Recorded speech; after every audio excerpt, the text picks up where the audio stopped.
ഷീജ, ഏറ്റവും പ്രധാനപ്പെട്ട കാര്യം സമ്പൂർണ്ണ പുനഃസംഘടന ഉടൻ ഉണ്ടാകുമെന്നായിരുന്നല്ലോ നേരത്തെ കോൺഗ്രസ് നേതൃത്വം പറഞ്ഞത്. വലിയ ഐക്യം ഞങ്ങളിലേക്ക് വന്നിരിക്കുന്നു, പൂർണ്ണ അഴിച്ചുപണി നടത്തി പാർട്ടി കൂടുതൽ സജ്ജമാകും എന്നൊക്കെയുള്ള വാചകങ്ങളൊക്കെ നമ്മൾ നേതാക്കളിൽ നിന്ന് കേട്ടതാണ്. പക്ഷേ വെറും വാചകങ്ങൾ മാത്രമായി അത് ഒതുങ്ങുകയായിരുന്നു.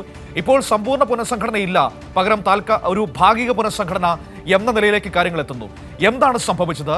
ആരുടെ കടുംപിടുത്തമാണ് ഇപ്പോൾ സമ്പൂർണ്ണ പുനഃസംഘടനയിലേക്ക് എത്താൻ കഴിയാതെ പോയൊരു സാഹചര്യം ഉണ്ടാക്കിയത്?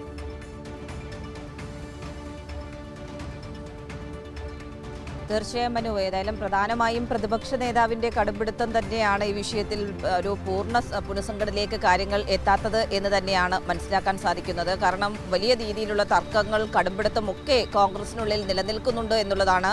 ഈ പറയുന്നത് പോലെ പൂർണ്ണ പുനഃസംഘടന ഉടൻ ഉണ്ടാകുമെന്ന് ചില നേതാക്കളൊക്കെ അവകാശപ്പെടുമ്പോൾ പോലും ഈ തർക്കങ്ങൾ കോൺഗ്രസിനുള്ളിൽ ഉടലെടുത്തിട്ടുണ്ടായിരുന്ന തർക്കങ്ങൾ പരിഹരിക്കാൻ അവർക്ക് സാധിച്ചിട്ടില്ല എന്നുള്ളതാണ്. അതിന്റെ അടിസ്ഥാനത്തിലാണ് ഇപ്പോൾ ഏതായാലും ഭാഗിക പട്ടിക ഉടൻ തന്നെ പ്രഖ്യാപിക്കും എന്നുള്ളത് നമുക്ക് മനസ്സിലാക്കാൻ സാധിക്കുന്നത്. ഈ ഒരു ഭാഗിക പട്ടിക AICC അധ്യക്ഷൻ മല്ലികാർജ്ജുൻ ഖാർഗെ ആ ഒരു പട്ടികയ്ക്ക് അംഗീകാരം നൽകിയിട്ടുണ്ട് എന്നുള്ളതാണ് മനസ്സിലാക്കുന്നത്.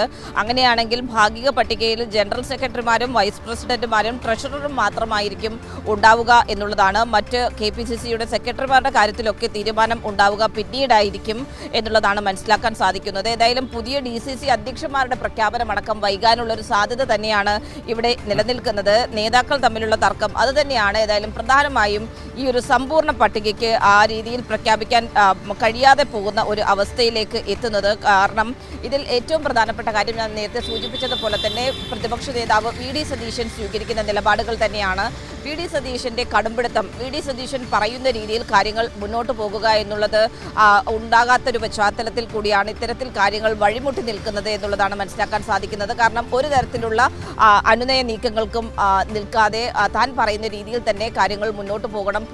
ഒരു പട്ടികയുടെ ഈ പൂർണ്ണ പട്ടിക വരുമ്പോൾ ആ രീതിയിൽ വേണം ആ കാര്യങ്ങൾ വരാൻ എന്നുള്ളൊരു കടുംപിടുത്തമാണ് പ്രതിപക്ഷ നേതാവ് VD സതീശൻ സ്വീകരിക്കുന്നത്. പക്ഷേ ഇത് മറ്റു പല നേതാക്കൾക്കും അംഗീകരിക്കാൻ കഴിയാത്തൊരു സാഹചര്യം തന്നെയാണ്. അവർ അതിലുള്ള വിയോജിപ്പും AICCയെ അറിയിച്ചിട്ടുണ്ട്. അത്തരത്തിലൊരു സാഹചര്യം ഉടലെടുത്തൊരു പശ്ചാത്തലത്തിലാണ് ഏതായാലും AICC സമ്പൂർണ്ണ പുനഃസംഘടന എന്നുള്ളൊരു തീരുമാനം, അതിപ്പോൾ വേണ്ട, ഭാഗികമായിട്ടുള്ള പുനഃസംഘടന പക്ഷേ നടത്തിയേ മതിയാകൂ എന്നുള്ളൊരു നിലപാടിന്റെ അടിസ്ഥാനത്തിൽ ഭാഗിക പട്ടികയ്ക്ക് അംഗീകാരം നൽകിയിരിക്കുന്നത്. ഉടൻ തന്നെ ഇന്നോ നാളെയോ ആയി ഈ ഭാഗിക പട്ടിക പ്രഖ്യാപിക്കാനുള്ള സാധ്യത തന്നെയാണ് ഇപ്പോൾ നിലനിൽക്കുന്നത്.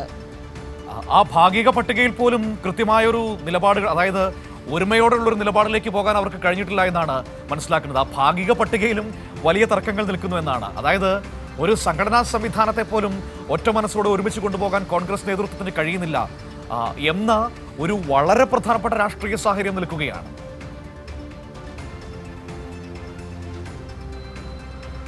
തീർച്ചയായും അനു, കാരണം തദ്ദേശ തെരഞ്ഞെടുപ്പ് ആസന്നമായിരിക്കുന്ന ഒരു ഘട്ടമാണ്. അതോടൊപ്പം തന്നെ അതിന് തൊട്ടു പിന്നാലെ നിയമസഭാ തെരഞ്ഞെടുപ്പ് വരുന്നൊരു സമയം.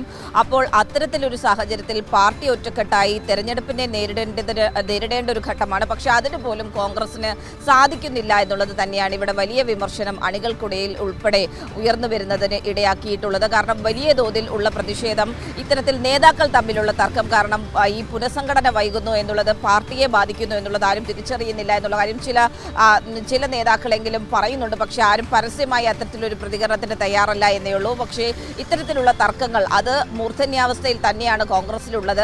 അത്തരത്തിലൊരു ഘട്ടം ആയി നിൽക്കുന്നൊരു, അതിപ്പോൾ ഈ ഒരു പുനഃസംഘടനയല്ല, ഏത് ഘട്ടത്തിൽ പുനഃസംഘടന വന്നാലും അല്ലെങ്കിൽ തെരഞ്ഞെടുപ്പ് വന്നാലും ഒക്കെ നമുക്ക് കോൺഗ്രസിനുള്ളിൽ കാണാൻ സാധിക്കുന്നത് തർക്കങ്ങളും കടുംപിടുത്തങ്ങളും തന്നെയാണ്. അത് തന്നെയാണ് പുനഃസംഘടനയുടെ കാര്യത്തിലും ഉണ്ടാകുന്നത് എന്നുള്ളതാണ് ഇവിടെ കോൺഗ്രസിന് ഏറ്റവും വലിയ തിരിച്ചടിയായി മാറുന്നത്. ഇപ്പോൾ മനു സൂചിപ്പിച്ചതുപോലെ ഭാഗിക പട്ടിക ഇന്നോ നാളെയായിട്ടൊക്കെ പ്രഖ്യാപിക്കുമ്പോൾ പോലും അതിൽ പോലും പൂർണ്ണതോതിലുള്ളൊരു തൃപ്തി കോൺഗ്രസിലെ ഉണ്ട് എന്നുള്ളത് പറയുവാൻ വേണ്ടി സാധിക്കില്ല. കാരണം അതിൻ്റെ അടിസ്ഥാനത്തിലുള്ള കടുംപിടുത്തങ്ങൾ അല്ലെങ്കിൽ തർക്കങ്ങൾ ഇപ്പോഴും കോൺഗ്രസിൽ തുടരുകയാണ് എന്നുള്ളത് എടുത്തു പറയേണ്ടി തന്നെ വരും. ആ തർക്കങ്ങൾക്കിടയിൽ തന്നെയാണ് പക്ഷേ നിർബന്ധത്തിന് ഇപ്പോൾ ഒരു ഭാഗിക പട്ടികയെങ്കിലും പ്രഖ്യാപിച്ചേ മതിയാകൂ എന്നുള്ളൊരു തീരുമാനത്തിൻ്റെ അടിസ്ഥാനത്തിലാണ് AICC ഇപ്പോൾ അത്തരത്തിൽ ഒരു പട്ടികയ്ക്ക് അംഗീകാരം നൽകിയിരിക്കുന്നത്. മനു.